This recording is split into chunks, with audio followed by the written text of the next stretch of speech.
you've ever given. I will do my very best. Okay. Well, I'm going to ask you a question that I think I know the answer to already, which Okay. is, what attracts you to the world of Minions? Well, I have a little minion at home that's called my son, and he loves a minion, so that was number one. And number two was playing a villain. It's you know, every actor dreams of being offered the perfect villain part, and this just happened to be it.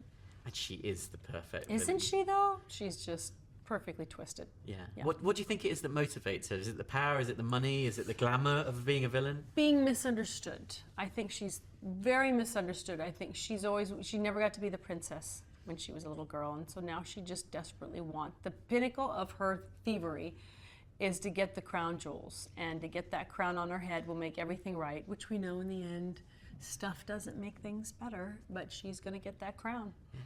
And the wonderful thing about the Minions, I love that we learn all that we need to know about them through emotion. It's not Yes. that we don't understand their language. Yeah, But, at all. I mean, do you think we need it? Do you think No. do you think that's the secret of the success of the Minions? Yes, it's like, I liken it to music. When there's a great music piece, no matter what language you speak and whatever language the music is sung, it doesn't matter because you understand it through the melody. And I think they communicate like that. They communicate emotionally, and they're just, you know, there's nothing malicious about them. They're just sweetness, pure sweetness. And such a wonderful melody that we get from Kevin, Stewart, and Bob.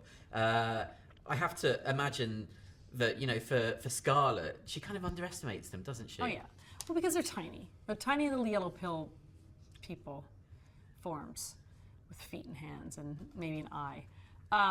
So you look at that, and they don't feel mighty. They don't seem like that they could be mighty, but they're inadvertently mighty. They don't realize that they have the skills that they don't even have skills. They're just trying to get something executed, and by happenstance they kill somebody. I mean, they didn't mean to. So when they say, you know, oh, we didn't mean to, you kind of go, oh, of course you didn't. You know, you forgive them.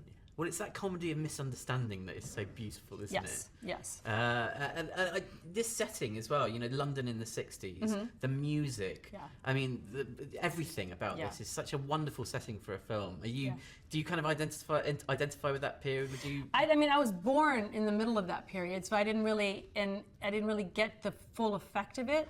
But I think what's going to be so amazing about it is that, you know, my son and so many kids will be able to experience Jimi Hendrix and the Beatles in a way that we didn't. It's going to be presented in a whole new way, and I think that's just fantastic because it's going to make it fresh and alive again. You can see that if you wait long enough, everything comes around again. And great music is great music, and it's a fantastic setting of London, and it's incredibly clever how they did this. Very clever. It's the place that you want to be, isn't it? 60s yes. London. And what I love is she's got this fantastically groovy husband in her Oh, as he's well. fabulous, played by John Hamm. Yeah. Oh, delicious. And they have this, and that's the nice thing about this as well, is that it's you'd think it's a film for children, when in fact there's an entire adult theme running through this with their relationship and how they are with each other, which is kind of nice for someone who's been to see each movie at least 700 times. It's very nice to have a little adult humor thrown our way. But how does it work? Because we were always told that, you know, in animation it's kind of done in isolation. You never get to work with the other. You don't. So that was the case here. That was the case here, all by myself. So how does that work as an actor? I mean, is it challenging to kind of? Yes, you're by yourself, randomly throwing out sentences and words and things, hoping that something will stick and work, and that behind the glass booth where they sit and they judge you, that they'll say, "It was very good, thank you." And then, like, but I never got that because I wasn't very good at this. It was a struggle for me.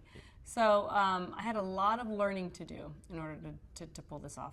But you did put a lot into the character. I think that comes across. Does you it? know, Okay, good. it feels like a Sandra Bullock character rather than just, you know, I suppose a voiceover. Yeah, if that makes sense. good. Well, that makes. Well, I didn't want her just to be villain for villain's sake. I wanted her to have a reason behind her behavior, and they were really kind in letting me try and do that.